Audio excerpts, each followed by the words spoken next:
Bonjour, Nicolas Brèche, fondateur et CEO de Happy Collapse. Nous proposons des solutions happy fun et décalées pour les gens qui ont peur de l'effondrement, pour que l'on arrête de penser apocalypse, mais Happy Collapse. Pendant longtemps, j'ai eu peur de l'effondrement. Je n'arrivais pas à concevoir que l'action de l'homme sur l'environnement puisse mener à la fin de notre monde, de notre système, de mon compte Amazon Premium, mes vacances aux Seychelles. J'ai même rêvé un jour que je ne pouvais plus rouler en SUV.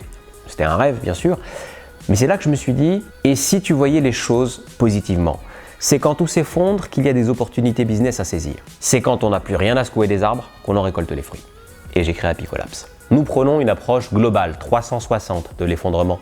Il s'agit de se concentrer sur le pendant, mais aussi l'avant-effondrement. Pour beaucoup de personnes, le mot effondrement évoque un jour précis. Donc il faut couvrir ce marché du jour J. À cette fin, nous commercialisons des paniers garnis de produits biolocaux et de saison, ainsi que des kits de survie contenant des objets happy fun et décalés, mais utiles. Une lampe frontale, un sifflet colibri, un t-shirt de rechange personnalisé, le livre Permaculture, qu'aurait-il fallu faire ? Et une Kalachnikov. Ces kits sont actuellement testés en situation réelle dans des pays d'Afrique, d'Asie qui vivent l'effondrement sans le savoir. Ils appellent ça la vie.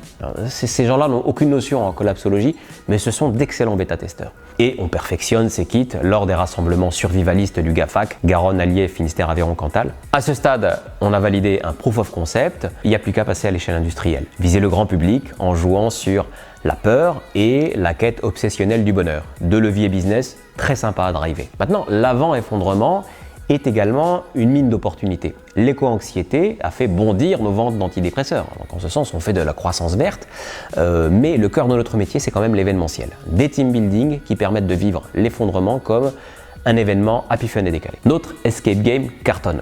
Les participants sont mis en condition d'effondrement, à savoir dans une pièce fermée, saturée en gaz d'échappement à 46 degrés, pas à manger, pas de connexion Instagram, rien. Et ils ont 45 minutes pour faire des réunions collapso et tenter de trouver la sortie qui débouche sur un jardin partagé. Et ceux qui réussissent gagnent un butternut, c'est cool.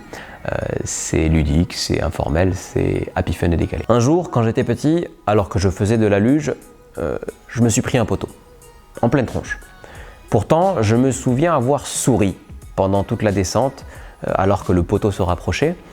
Et c'est cet enchantement que je veux redonner aux gens face à l'effondrement. Faire renaître l'enfant qu'ils étaient. Les gens disent « Quel monde allons-nous laisser à nos enfants ?» Je leur réponds « Oui, mais quel enfant allez-vous laisser à notre monde ?» C'est l'objet de ma conférence inspirante le 25 novembre prochain à Sucy-en-Brie. Inscrivez-vous. Oui, le storytelling fait partie du business model de Happy Collapse, bien sûr. Il est urgent d'ouvrir les yeux et d'être positif. Il faut arrêter de voir le fleuve à moitié vide. Le fleuve est à moitié plein. De trottinettes électriques, mais à moitié plein. Opportuniste, non. Je préfère parler de symbiose. Je me sens comme le lichen sur un arbre, comme ce petit oiseau qui se nourrit en nettoyant les dents du crocodile.